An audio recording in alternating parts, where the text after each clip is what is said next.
Gilliard. I got so much motherfucking design on right now.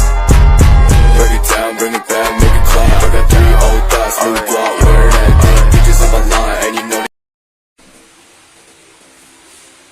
Halo, perkenalkan nama saya Gus Kasturi dari kelas 12 IPS 2.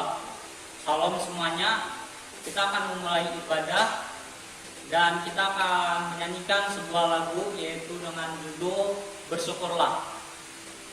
Na na na na na na na na na na na na. Haleluya, ku memujimu Tuhan, karena kasih-Mu tak berkesudahan. Biar yang bernapas memuji Sang Raja, di atas gunung dan di dalam samudra. Tanganku kuangkat padamu, menyusuri rahmat yang Kau beri. Kakiku melompat bagimu, sebab rahmat-Mu baru setiap pagi. Bersyukurlah kepada Tuhan, sebab Ia baik, sebab Ia baik. Bahwasanya untuk selamanya, kasih setianya, kasih setianya. Oke teman-teman, begitu. Marilah teman-teman kita bersatu di dalam doa. Tuhan Yesus, terima kasih telah mengizinkan kami untuk beribadah pada hari ini dengan selamat ya Tuhan. Kiranya Engkau memberkati ibadah ini Tuhan dari awal pertengahan hingga berakhir Tuhan, dalam nama Tuhan Yesus Engkau berdoa. Amin. Ayat khotbah ini terambil dari Yeremia 29 ayat 11 dengan bunyi, sebab aku ini mengetahui rancangan-rancangan apa yang ada padaku mengenai kamu. Demikianlah firman Tuhan, yaitu rancangan damai sejahtera dan bukan rancangan kecelakaan, untuk memberikan kepadamu hari depan yang penuh harapan. Sebenarnya apa sih makna dari ayat ini? Ayat ini bermakna bahwa Allah memiliki rancangan yang baik dan damai bagi umatnya. Ayat ini memberikan keyakinan bahwa rencana Allah adalah untuk memberikan harapan dan rancangan masa depan yang baik bagi umatnya. Tujuan dari ayat ini apa? Ayat ini bertujuan untuk menguatkan iman dan harapan umat Allah. Ini mengingatkan mereka bahwa meskipun mereka mungkin menghadapi kesulitan dan tantangan, Allah memiliki rencana yang baik dan penuh harapan bagi mereka. Dapat kita lihat dalam kitab Roma 8 ayat dapat kita lihat di kitab Roma 8 ayat 28 yang berbunyi, kita tahu sekarang bahwa Allah turut bekerja dalam segala sesuatu untuk mendatangkan kebaikan bagi mereka yang mengasihi Dia, yaitu bagi mereka yang terpanggil sesuai dengan rencananya. Ayat ini menekankan bahwa Allah turut bekerja dalam segala hal dan kebaikan bagi orang-orang yang mengasihinya. Ini menegaskan bahwa dalam segala keadaan, baik maupun buruk, Allah memiliki rencana yang baik dan akhir yang akan membawa kebaikannya bagi umat yang mengasihinya. Dan dapat kita lihat juga di kitab Mazmur 37 ayat 4 yang berbunyi, berolehlah kesukaanmu kepada Tuhan, maka Ia akan memberikan kepadamu permintaan hatimu. Ayat ini menekankan pentingnya mempercayakan keinginan dan kehidupan kita kepada Tuhan. Ketika kita menempatkan kepercayaan dan sukarela kepada Tuhan, Dia akan memperlihatkan dan memenuhi kebutuhan serta keinginan hati kita.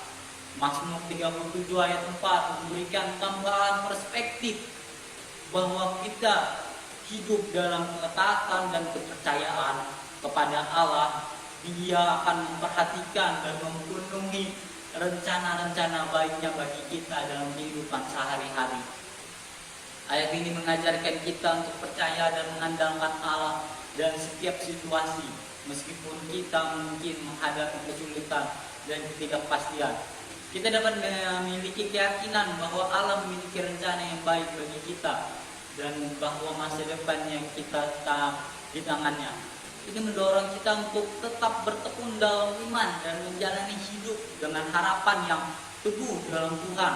Kesimpulan dari ketiga kitab ini dapat dirangkum sebagai berikut. Allah memiliki rencana yang baik. Pesan ini terlihat dari Yeremia 29 ayat 11, di mana Allah mengetahui rencana damai dan sejahtera bagi umatnya. Ini menggambarkan bahwa Allah memiliki perencanaan yang baik bagi setiap individu.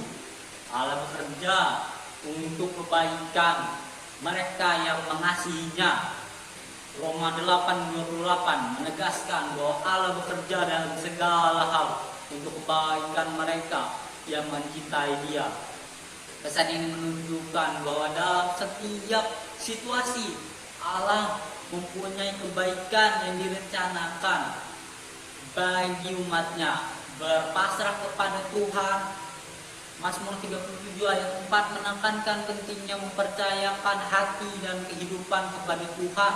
Pasal ini mengajarkan bahwa dengan mengandalkan Tuhan dan hidup dalam ketaatan kepadanya, kita akan menemukan kebahagiaan dan kepuasan dalam hidup. Itu adalah kesimpulan dari Yeremia 29 ayat 11 yang dengan ayat dukungan Roma 8 ayat 28 dan Mazmur 37 ayat 4 dapat. Jadi itu adalah kesimpulan dari Yeremia 29 ayat 11 dengan dukungan ayatnya Roma 8 ayat 28 dan Mazmur 37 ayat 4. Ketika kita percaya kepada Tuhan dan kita hidup di dalamnya, kita pasti akan mendapatkan rencana yang terbaik di dalamnya. Oke, sekian itu adalah ayatnya. Terpujilah orang yang mendengarkannya dan melakukannya hari lepas hari. Sekarang kita berdoa. Bapa kami yang di surga, terima kasih telah memberkati ibadah ini Tuhan, sehingga kami dapat melakukannya dengan selamat sentosa dari awal, pertengahan hingga akhir Tuhan. Engkau memberkati kami Tuhan. Semoga ayat tadi yang kami dengarkan dapat menjadi tuntunan kami. Bimbinglah kami dan buatlah rencana yang baik bagi kami dan megah baik bagi kami Tuhan. Lindungilah saudara-saudara kami Tuhan di luar sana dan berkati mereka. Buatlah mereka sadar Tuhan sehingga mereka kembali kepadamu Tuhan. Dalam nama Tuhan Yesus kami berdoa. Haleluya, amin.